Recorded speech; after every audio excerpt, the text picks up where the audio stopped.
Kabat sa 2.9 milyones ang nalikom sa Kapitolyo sa 11 Zero Hunger Run. Detalye sa report sa Nato kini pinagi sa pagpamati ni Katropa Grigi Magdadaro. Live report. 9 million pesos ang nalikom karon sa gamhanan sa probinsya Sugbo alang sa food security o nutrition program sa labing unang Governor's Zero Hunger Run kaghapong adlaw Agosto 2 tuig 2026. Ang kalihukan na kanani ug mabot sa 3,500 ka mga partisipante gagilagway ni Governor Pamela Pambray 4 nga labing unang lumba sa nasod nga gipahigayon batok sa gutom.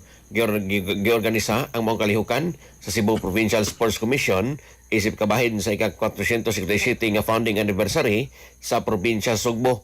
Si Bari 4 kinsa misalmot sa lumba pinagi sa 1K fun run kauban ang mga guests may pasalamat sa mga partisipante sa pagsanong sa advokasya sa probinsya. Ang nalikom nga kwarta sa mong lumba makatabang pagpondo sa mga inisyatiba sa pag-improbar sa food security o nutrition ngadto sa mga Sugbuanon.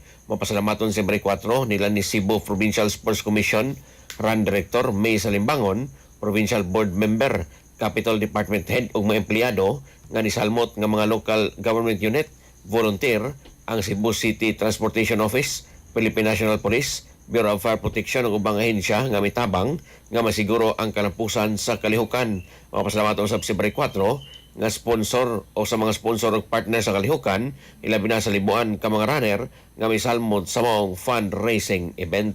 Sa ato mga katropa diha nga nakalubog ug naghanap ang pananaw, inom kanunay og Vision X Plus Soft Gel Capsule, gumikan kay kini kompleto sa mga phytonutrients nga maprotektar sa ato mga mata, ano na kini lutein, beta-carotene, vitamin E ug zeaxanthin.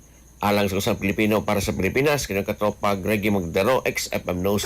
XFM report. Cellphone Plus Gold, mapalit sa mga butika sa inyong lugar.